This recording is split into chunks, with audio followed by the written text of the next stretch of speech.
Welcome to another edition of Carnivore Bites. I'm your host, Jeff Sherman, along with Dr. Eric E. Lopkin. And it's, week 2 of the coup attempt, Dr. Lopkin? Or a successful coup, I should say. Yeah, I don't think it's an attempt anymore. They've pretty much succeeded in their coup. They've thrown Biden out. They've managed to keep him in office through through January 20th. Primarily because they don't want Kamala Harris in office prior to the election, because then people will actually see how she leads. Okay, that's a very interesting point. You got to address that for our listeners. Usually, like in a divorce or whatever, possession's 9/10 of the law. People don't leave their houses, blah, blah, blah. It's a completely different issue. But possession is 9/10 of the law. In a real world, you would want Bob Johnson, the vice president, to assume the presidency, because then they have incumbency, don't they? But not with Kamala, you're saying. And not with Kamala. The whole problem here is that right now her campaign is based on saying everything I did before I don't agree with now. But if she were actually to be president between now and the election, she can't do that. She'd have to actually govern, and she wouldn't be able to distance herself from it. So she would be backing these left-wing ideas, which she always has. Let's not forget that Harris was actually rated by nonpartisan group the most liberal member of the Senate. And at the time, that included Bernie Sanders. Without any question, yes. But that gets to a bigger issue, Dr. Lopkin. Democrats, again, we've talked about this for a billion years, even in terrestrial radio, that we wouldn't let them change our oil because most of them never really had a job. But they're great political opportunists and manipulators. The thing now is they're rebranding her or reimagining her, to use her words. Do you think it has a chance? Are Americans that dumb? It's an open question, by the way. I don't think it does have a chance, because this is, I believe, the 5th rebranding of Kamala Harris since she became vice president. Every time she comes out, she shows who she is, and they keep having to reboot her vice presidency. Well, now they're rebooting yet again.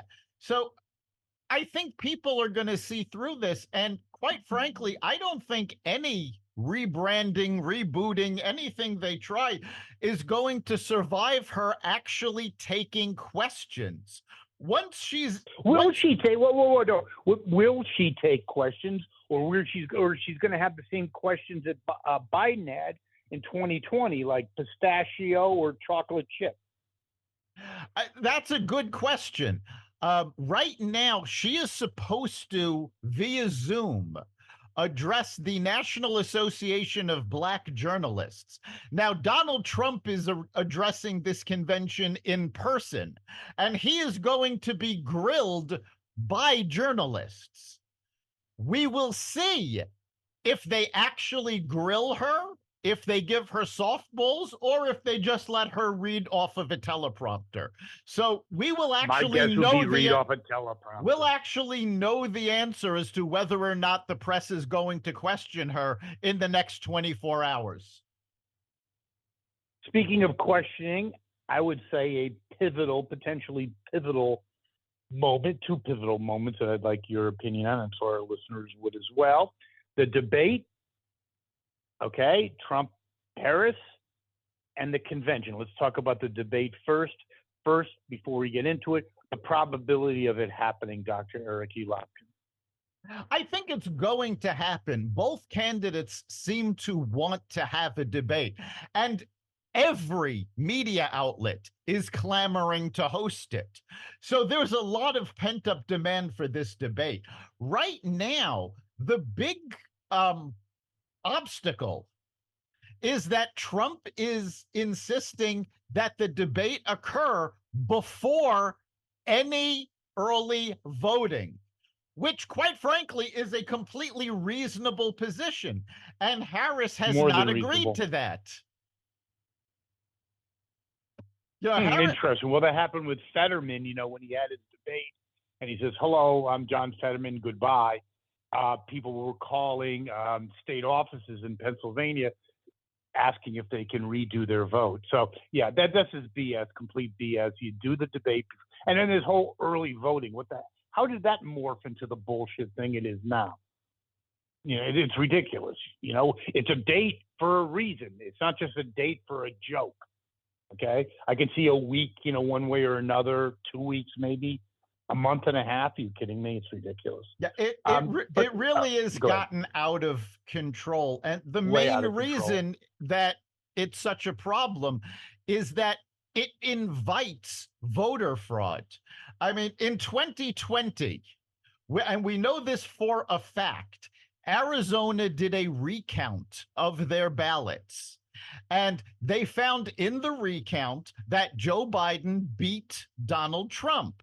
However, they also found that there were more absentee ballots counted than there were sent out. Nice. You also have the new math, I guess. Right. You also have the problem of ballot harvesting. If you require somebody to actually go to a polling place and vote, there are poll watchers. There are people from both parties whose only job is to make sure the other side doesn't cheat.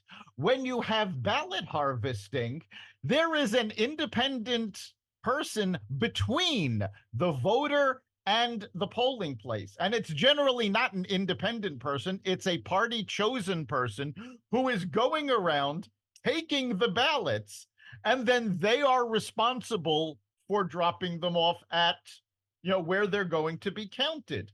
Now, we've already seen, we know for a fact that ballots that have been harvested have been found after the election misplaced.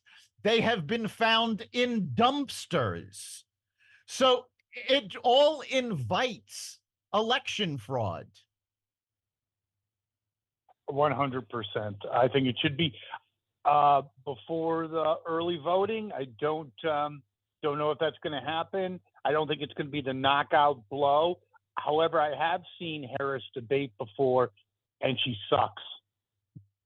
Well, we've all seen Harris debate before. Remember, she was in the presidential debate in 2020. Yeah. And Tulsi Gabbard, who also didn't get too far in the election, demolished her. Yes, I think, the lesson to be learned from that debate with Gabbard is that, her biggest A+ moment, that is Kamala, was when she talks in generalities and she tried to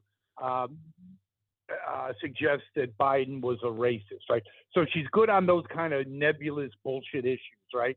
But to pin her down on any facts, it's destroyed her too. Destroyed her. Yeah, no, Harris wouldn't know a fact if it bit her. 100%. And so that's something else that we've seen over and over again. Now, we all watched what happened with the southern border. Kamala Harris was appointed border czar. The White House made this proclamation that she was in charge of the border. And now they're trying to go, oh, no, she was never in charge of the border. Really, she was the one looking for root causes, but she wasn't in charge. Yeah, and the media is going along with that as well. But it's really interesting because the media gets their marching orders from the DNC. They wanted Uncle Joe out. You watch the last 3 weeks before he bowed out. They were basically aggressively taking him down. And now the reverse. They have the honeymoon. She's not really a liberal. Oh, she's learned so much. The list goes on. A bunch of crap. But speaking of crap and identity politics, which the Democrats have honed to a science, an exact science. Again, we talked about this off there. If I still smoke pot, which I don't, I would say, wow, it was really high last night when I saw this. This can't be true. They had white dudes for Harris. Your comments. Yeah, this is a group of actors who are trying to prove that Kamala Harris has broad appeal across demographics and that she's not just appealing to Black women. Which, ironically, if you watch African American women talking about Kamala Harris on social media, we've actually seen it on MSNBC, they don't like her at all. But they're trying to prove that she has broad demographic appeal. And these are a bunch of left-wing actors from Hollywood who wouldn't know the real world, if it hit them in the face. And let me just interject one other thing.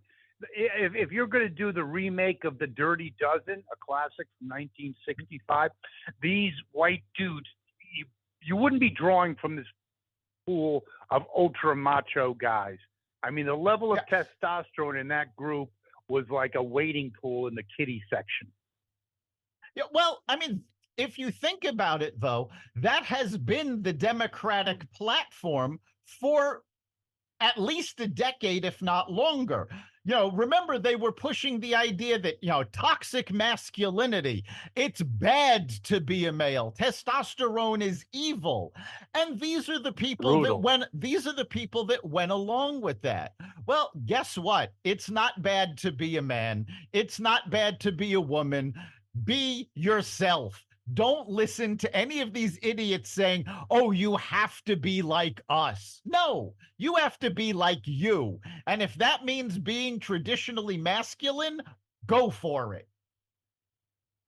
Well, it even transcends into the Olympics. The opening, people have gotten a lot of shit for it, and rightfully so. Your thoughts, Dr. Lopkin? I mean, that was, again, if you were still smoking pot, you'd say that's impossible, but it's possible, isn't it? Yeah, this was absolutely ridiculous. Out of control. The Olympic Committee had to apologize for the opening ceremony, which, for anybody living under a cave or managed to avoid this, they had drag queens recreating the Last Supper, which offended millions of Christians. Well, guess what? And they said their excuse for this was we're trying to promote inclusivity. It's like, no. Oh, God. Being inclusive means everybody. If you are inclusive, it means gay, straight, male, female, white, Black, Hispanic, Asian, Jew, Christian, Muslim. That's what inclusive is. It's not making fun of somebody who doesn't agree with you. And I think the best statement came actually from fitness trainer Jillian Michaels. Now, Jillian Michaels is an open lesbian. And she said this was the worst thing the gay and lesbian community could have possibly done, because we are fighting for inclusivity. We are fighting for tolerance. And yet we are showing that we are completely intolerant to anybody that doesn't agree with our point of view. So that's exactly what they did. They didn't show inclusivity and tolerance. They showed just how intolerant that audience is. 100%. But you have to really scratch your head. Who the hell thought that was a good idea? Like, really? And you know what? It really, before you comment on that, it's really not so rare.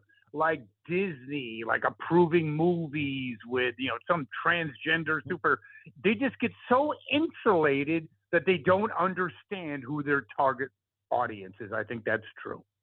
It's an echo chamber of insanity. Yes, they don't understand their target audience. In fact, quite frankly, the Olympics has lost sight of their target audience. The Olympics was supposed to be a coming together of countries in friendly competition. It was not supposed to be political. It was not supposed to be agenda driven. This actually started to fall apart back in the 70s when people started boycotting the Olympics because of where it was and the politics of a country, and it's since completely disintegrated. But this was above and beyond, because it was literally offensive not just to Christians. Because another statement I heard, the Prime Minister of Italy. Remember, The Last Supper, not just a religious icon. This was a painting by Leonardo da Vinci. And basically, the Prime Minister of Italy said this was a shot by France against the people of Italy, regardless of what religion they are. I think it's even if you're Jewish, anything, people I have tremendous respect for the Christian religion. And I found it offensive. Did I lose sleep over it? No, but it was offensive on two fronts, because it is an insult to the Christian religion, and it was offensive because someone got paid to say, yes, this is good. Like, what the hell were you thinking? It's beyond. Everyone can make marketing and business mistakes, but you thought that was good, genius. No, this was emblematic of what is wrong with the left. And we've talked about this over and over again. Do as I say, not as I do. They're preaching how it's important to be tolerant, and yet they show their intolerance to anybody who isn't them. So, that's a major problem. If you are preaching tolerance, the first thing you have to do is be tolerant. Martin Luther King Jr. preached nonviolence. He didn't then go pick up a gun and shoot his enemies. He forgave them. He was nonviolent. Gandhi, the same thing. You have to live your values, and the left doesn't. You mean to tell me that that, let's say, Chucky Schumer with his grill, and then Bernie Sanders, the self-professed communist, now has 3 houses and worth several million? You're saying they're not doing they're not following what they say? Rhetorical question. Yeah, the millionaire socialist. I mean, I love it. It's awesome. We always make fun of Bernie, but this isn't anything new. It always cracked me up, and I think it was Elvis Costello that actually commented on it, about John Lennon's song Imagine. And it's a millionaire singing Imagine No Possessions. Oh, I love that. I mean, that's excellent. I've never heard that. Dr. Eric E. Lopkin, I love that. It's fantastic. I think it was Elvis Costello that made the comment, but he was absolutely right. I mean, that is the hypocrisy of people pushing socialism. Yes. But, speaking of hypocrisy, one of the new taglines, I think it's being test marketed, seems to be a sub-theme today, marketing and business. Now the Democrats are testing Republicans are weird. Let me tell you, I haven't been in marketing for a while, but I don't think that dog can hunt. Your thoughts? No, I mean, Republicans over the last 8 years have been called terrorists. They've been called white supremacists. They've been called deplorables. Somehow, I don't think anybody's going to care about being called weird. Yeah, but it's a pot calling the kettle black. Talk about weirdness. I mean, the Democratic Party, today's Democratic Party, is quintessentially weird. They celebrate weirdness and freakazoid stuff. Well, I mean, it really is the pot calling the kettle black. The first time I saw this, absolutely cracked me up was a TikTok video of Joy Reid saying that black people that support Trump, they're going to look weird. And she looked insane while shooting this video. Oh, I'm telling you, it's only by the grace of God that she's not committed, along with the rest of the crew. But that's another subject. It looks like. Well, before we get into that, we talked about the coup attempt, and now the successful coup against Biden. I heard a really good someone I follow on YouTube, very insightful. I like the guy a lot. He basically claims that the Democratic Party will never recover from this. I think that's a little extreme. But what is the damage done, if any? Do you think there was damage? And I think it's really hard for them to call themselves the party of. They've gotten rid of that, by the way. You don't hear them saying that anymore. You have to protect democracy. But essentially, that was a coup.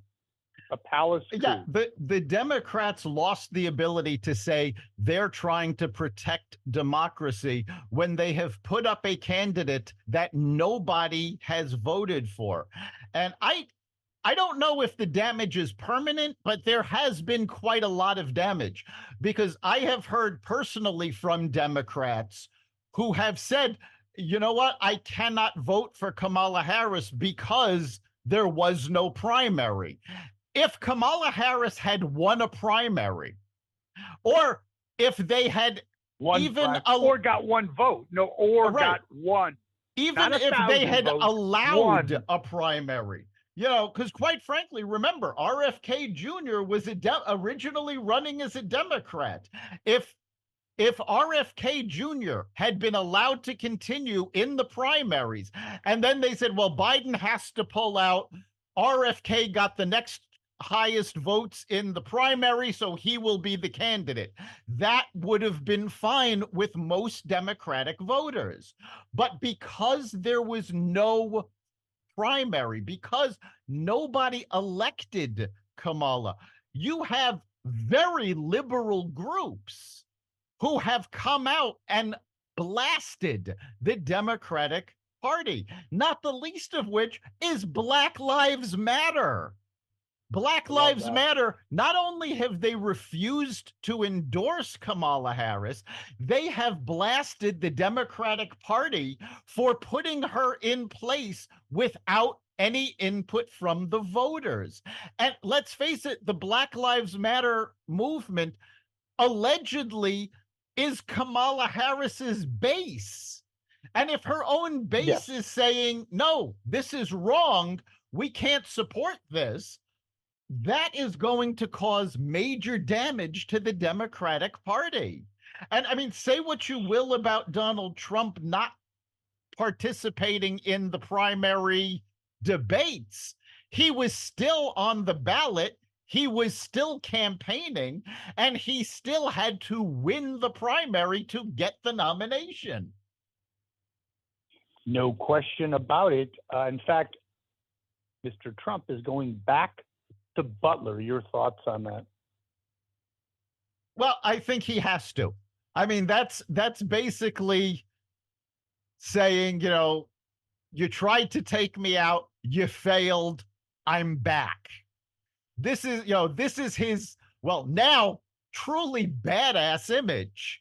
I mean, it's hysterical because everything that the Democrats have tried to do to him has just made him stronger. Now, I'm not suggesting that the Democrats tried to have him assassinated.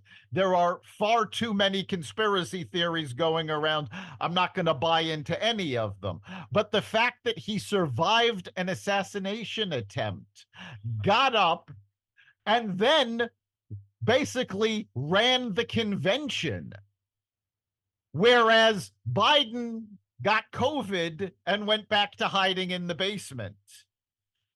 Yes, and he got overwhelmed by the stairs too. Yeah, it was, it's been a side-by-side image that people have resonated with.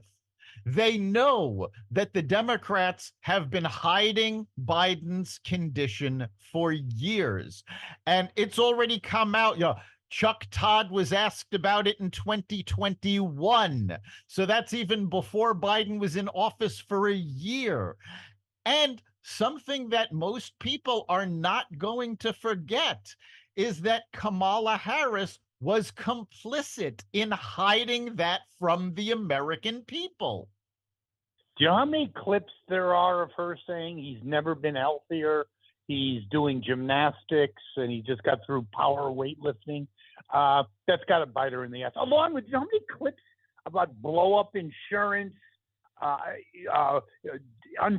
Illegal aliens should have health care. Prisoners should have sex change operations. Well, there's a long list, my friend. That's what's going on now. The Trump campaign has released videos, interviews that Kamala Harris did when she was running in 2020. There's a clip of her as a senator, in a hearing. So they are using her own words against her. And unless she actually comes out and takes questions and manages to put some sentences together that aren't word salad, that is going to be the image that people are going to see. So you've got one group of Democrats that refuse to back her because nobody voted for her. You have another group that she's too left, to support, which they're trying to whitewash her liberal background. I don't honestly think that's going to work, especially since, it was one thing back in the 1980s when a politician changed his opinion on something. You had to go into the news archives and you had to search for that. Now all you have to do is a search on YouTube and the video is out there. Without a doubt, I think that's going to interfere with her honeymoon.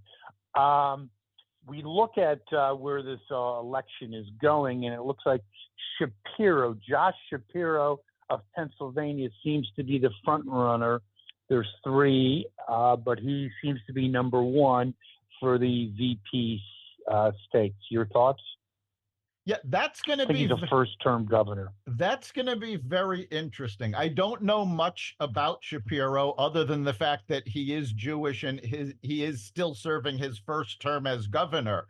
But I have heard numerous Democratic pundits say that if Harris chooses a Jewish vice president, they will kiss Michigan goodbye. They will kiss Minnesota. I have to goodbye. I have to interject on that. I think you are 1,000% correct.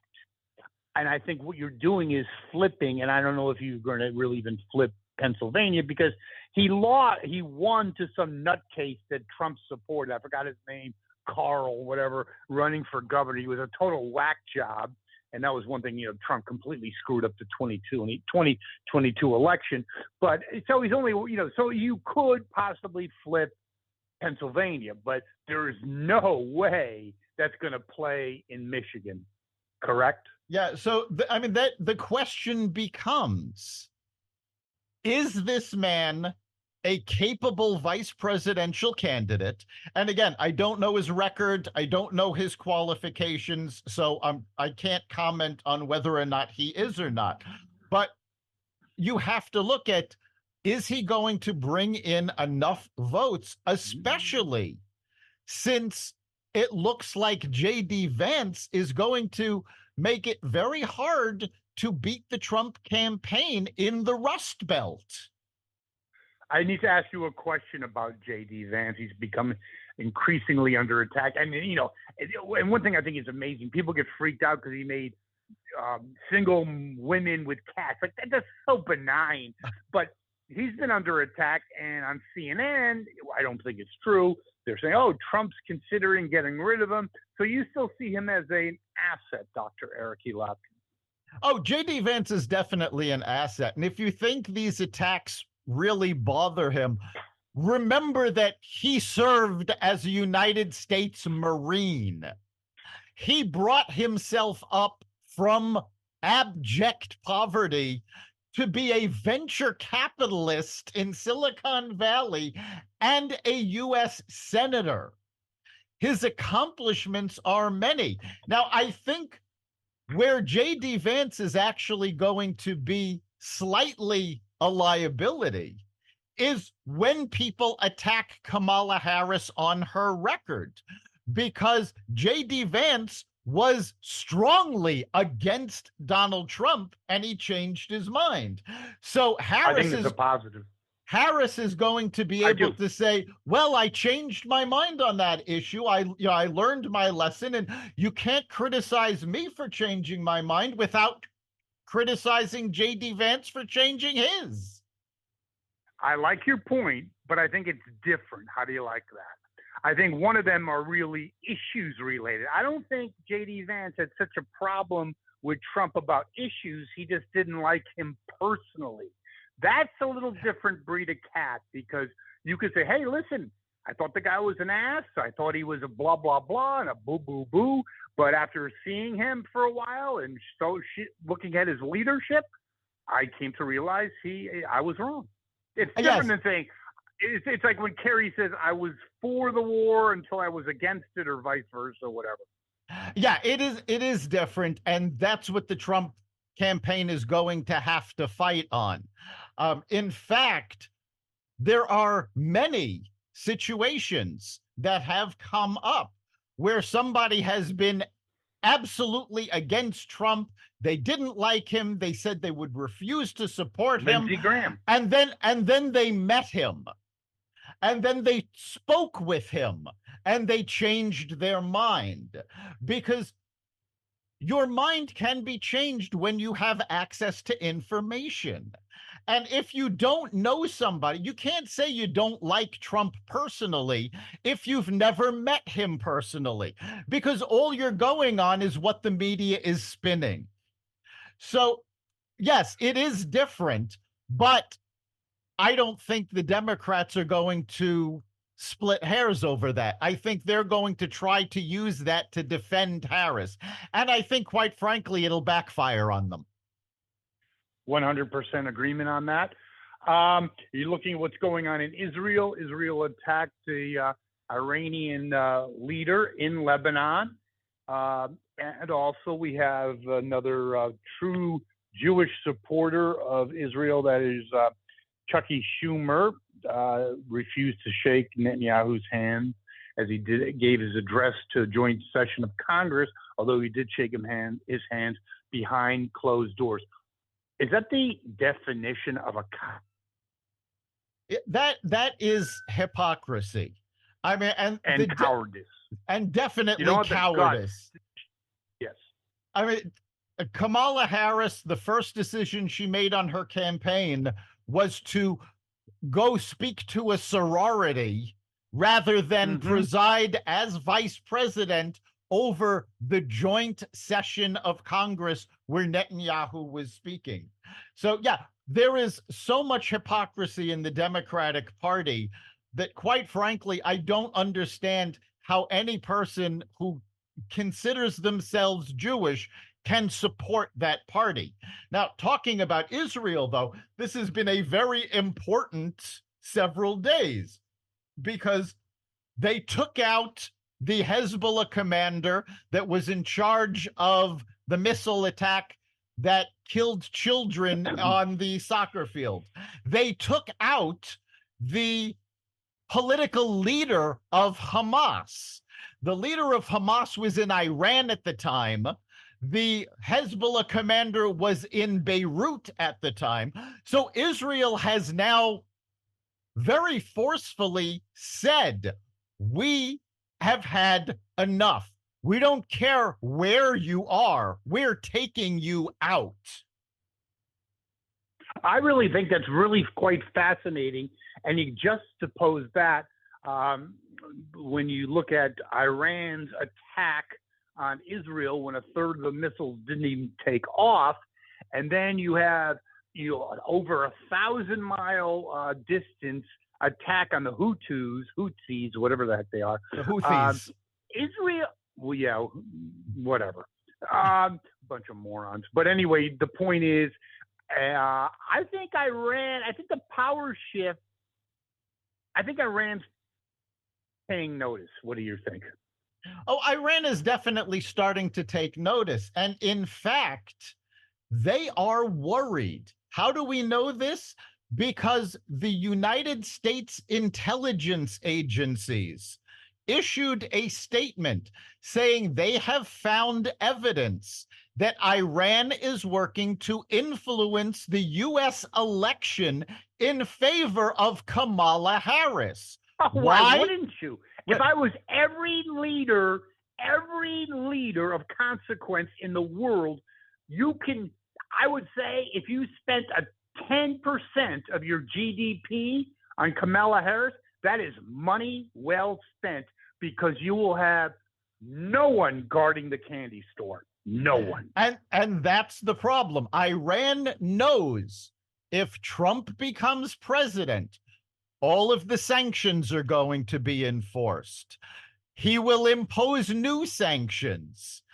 He will not hesitate to take out Iranian leaders if they threaten or take action against U.S. soldiers, just like he did when he was in office the first time.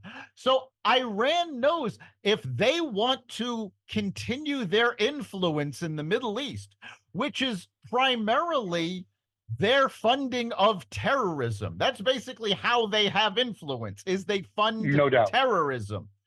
If they want to keep that influence, it's in their best interest that Kamala Harris be elected president of the United States.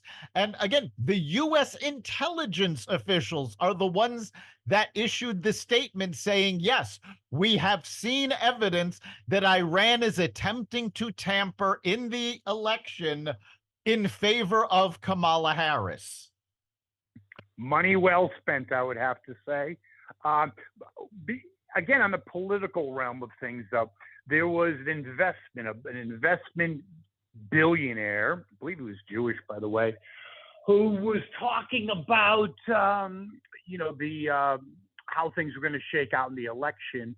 And I think this is when Biden was still in, but he thought the final blow to the Democratic chances is going to be the Chicago convention, because it's going to be people who are a little nostalgic for the 60s, peace, love, and all that stuff, right? Great music, blah, blah, blah.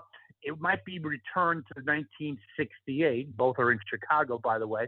But according to him, and I agree with him, every nutcase, psycho, days for nuclear balance are going to be in that, around, protesting. And then even inside, okay, you're going to have, I'm sure, outbursts of Palestinian sympathizers, and who knows? Your thoughts.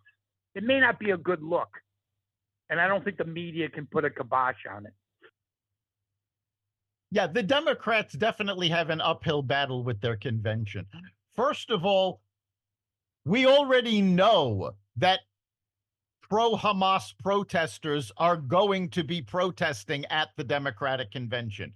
This is basically a given. So if the Democrats can keep them outside of the convention, it's going to be, to their benefit, but you're still going to see the protests at the convention on the news. And the media, even if they want to, to cover it up, it's going to come out. So you're going to see the protests. And let's face it, if the last several weeks of protests are of any indication, these are not going to be peaceful protests. These are mostly peaceful, correct? That's right. The buzzword. Right. There is going to be vandalism. There is going to be anger, So that's not a good look by itself. Then you've got the comparison, because the Republicans just had what, quite frankly, might have been their most successful convention ever. They showed unity. They showed diversity. They showed emotion, and they talked about bringing the country together. The Democrats don't have that unity, even now that they've gotten rid of Biden. And quite frankly, they're going to have to put on one hell of a show for people that actually saw the Republican convention.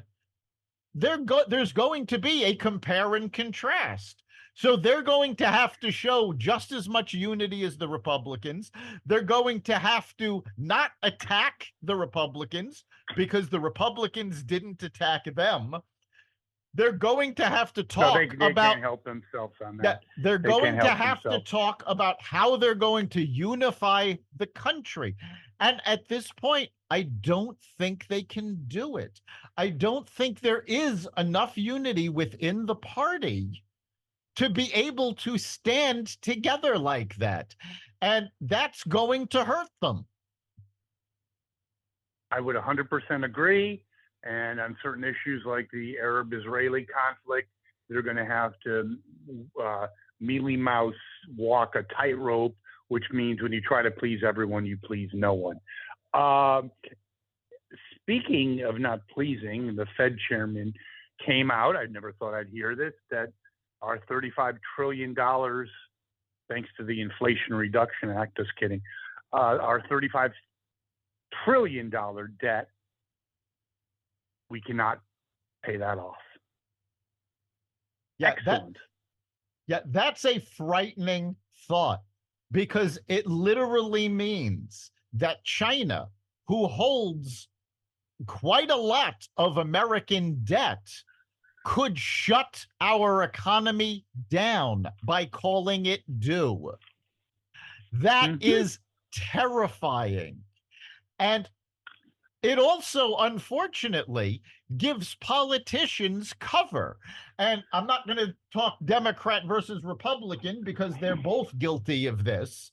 But now politicians can go into the mindset of, well, we can't pay the debt off anyway. What does it matter if we spend more and we borrow more? And that is a dangerous mindset. It's catastrophic, okay? And you're also right.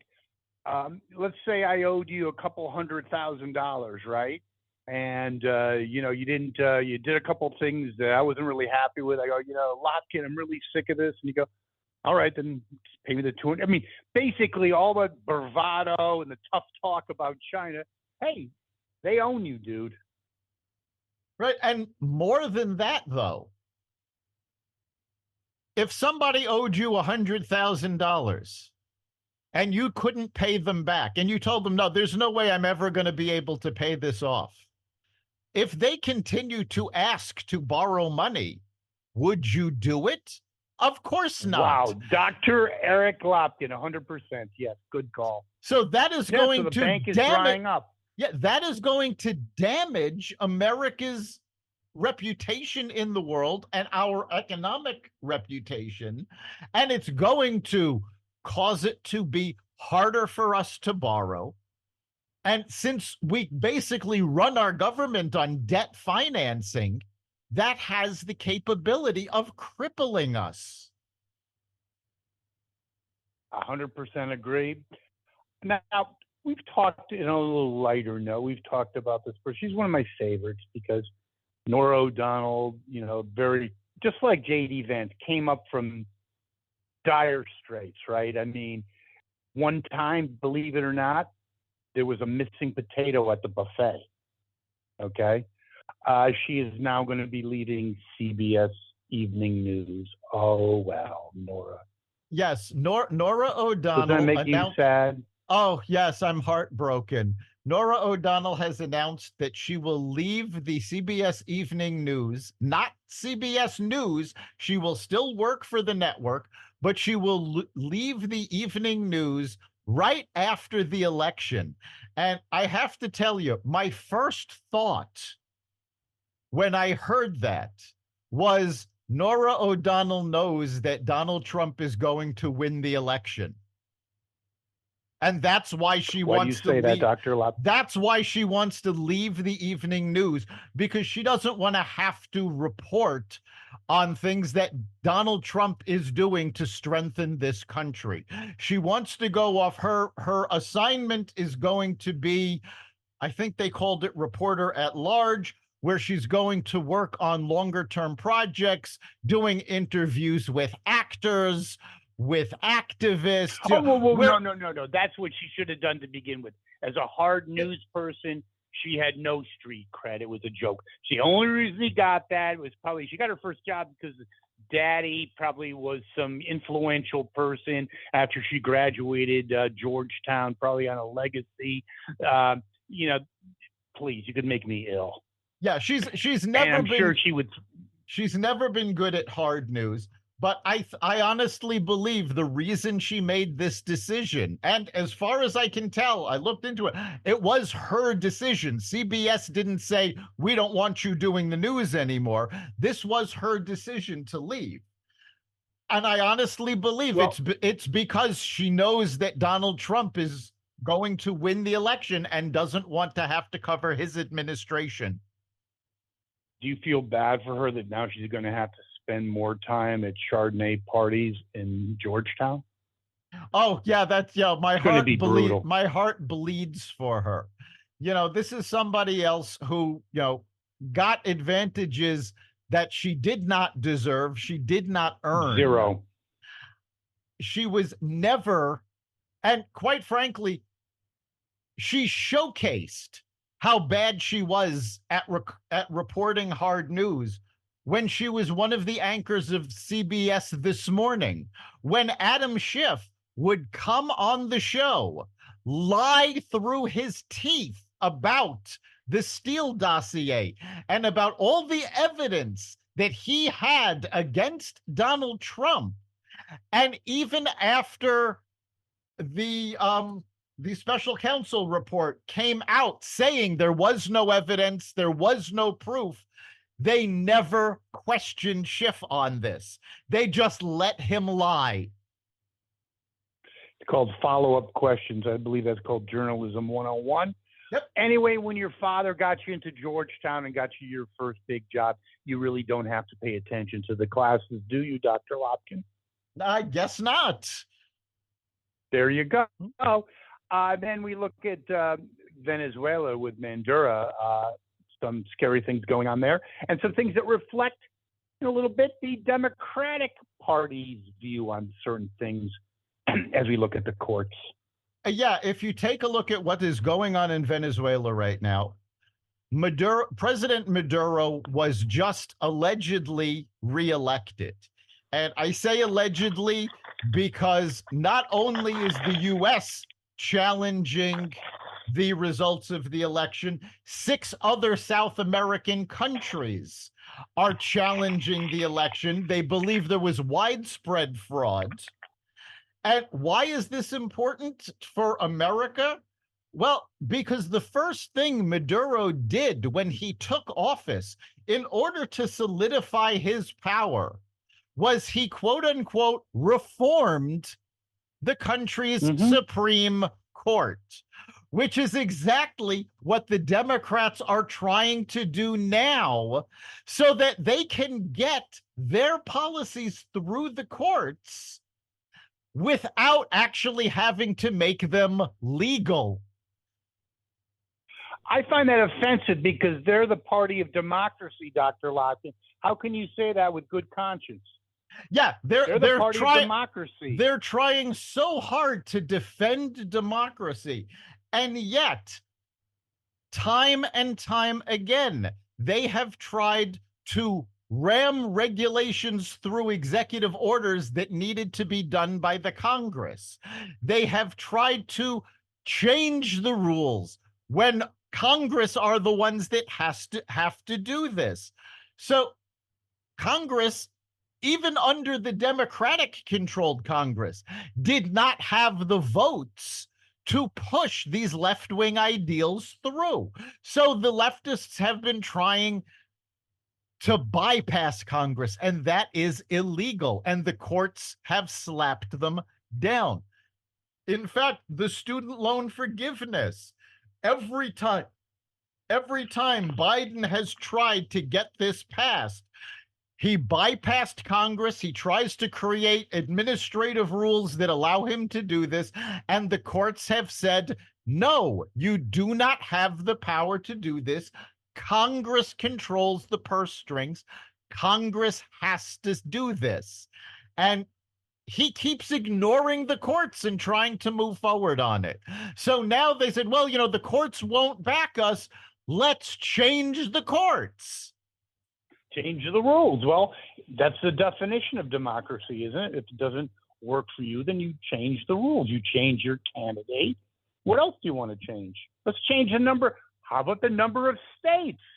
Yeah, Washington and Puerto Rico. That would be fantastic. Yeah, and what's truly amazing about this attempt is, first of all, they don't understand how this would actually work. They've talked about a congressional amendment to change the Supreme Court ruling on presidential immunity. Now, it's very clear that nobody who is promoting this congressional amendment actually read the ruling. And in fact, I don't even think Justice Sotomayor, who wrote the opposing viewpoint, read the ruling, because the ruling was very clear. It says a president has immunity for official acts that he conducts as president. That means he cannot, if he's trying to take out our enemies and an American is accidentally killed, he cannot be prosecuted. This is not a hypothetical situation. This actually happened during the Obama administration, and Obama has immunity for it because he did not set out to murder an American. It only applies to official acts. It does not say that the president can rob a bank or kill somebody and get away with it, which is what they want the American people to believe it says.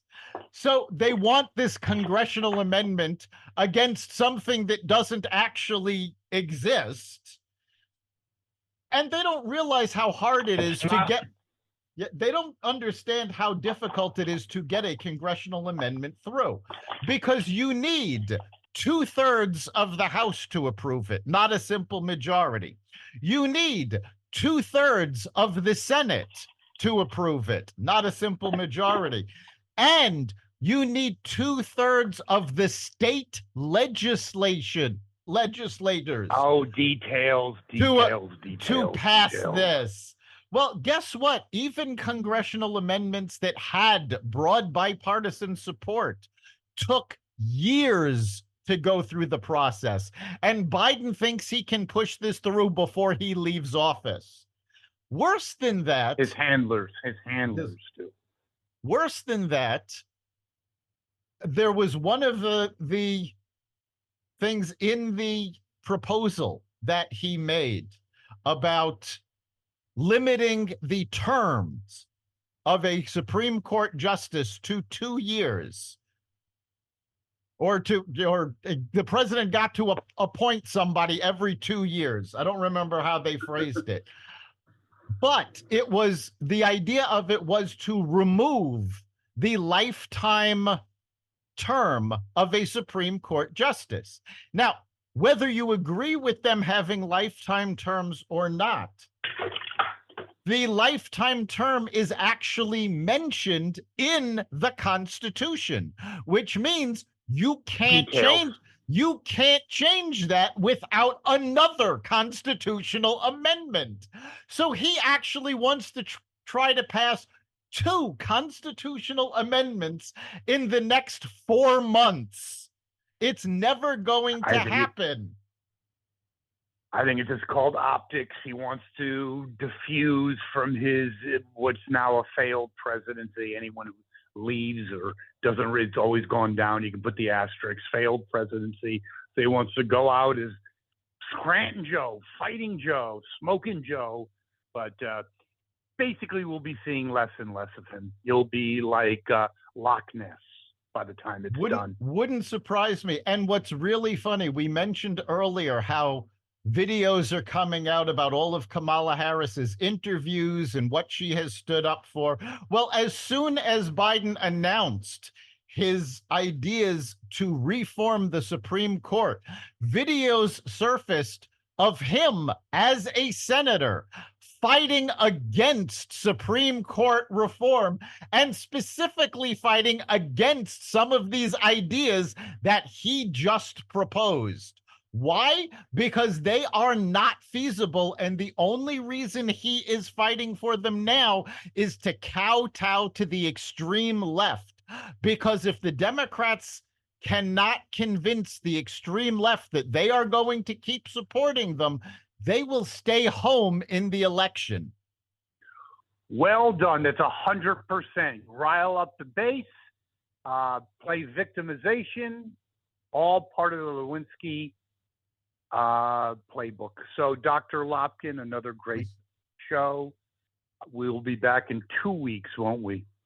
Yes, we will be back in 2 weeks. And believe it or not, in 2 weeks, we will have our 300th episode. And of course, we want you to be a part of it. What do you want us to talk about? What do you want to hear? Tell us your opinions by going to xvadio.com/connect or the Carnivore Radio Facebook page. Message us. Let us know what you're thinking. And of course, you can catch every one of those episodes at xvadio.com, the Carnivore Radio website, Apple Podcasts app, Google Podcasts, Spotify, iHeartRadio, Audible, Amazon Music, and other platforms that respect freedom of speech. Thank you, Dr. Lopkin. See you in 2. We'll see you then.